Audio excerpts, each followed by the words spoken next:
તો પંચમહાલના શહેરમાં પડેલા સતત વરસાદથી ખેતીના પાકને નુકસાન થયું છે અને હવે ખેતીવાડી વિભાગે પાક નુકસાનને લઈને સર્વે હાથ ધર્યો।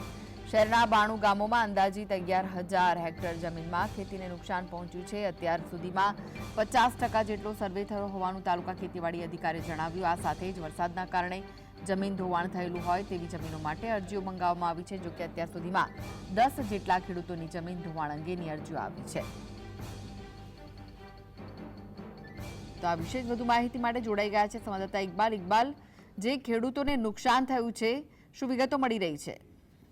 જી આપણે જણાવ્યું કે શહેરા તાલુકાના 92 જેટલા ગામોમાં ભારે વરસાદના કારણે ખેતી પાકને નુકસાન થયું હતું। ઊભા પાકને તેમજ જમીન ધોવાણ પણ કેટલાક ખેડૂતોનું થયું છે, જેને લઈને ખેતીવાડી દ્વારા 92 ગામોના 11,000 હેક્ટર કે ખેતી પાક વાળોને સર્વેનું કામગીરી હાથ ધરાઈ છે। હાલ 50% જેટલી ખેતીનું સર્વે થઈ ચૂક્યું છે, જ્યારે હાલ પણ સર્વે કામગીરી ચાલુ છે। જ્યારે જમીન જેનું ધોવાણ થયું છે તે લોકોની જમીન ધોવાણ અંગેની 10 જેટલી અરજીઓ આવી છે અને અરજીઓ પણ મંગાવવામાં આવી છે। જી કૃષ્ણ। જી, આભાર માહિતી આપવા માટે।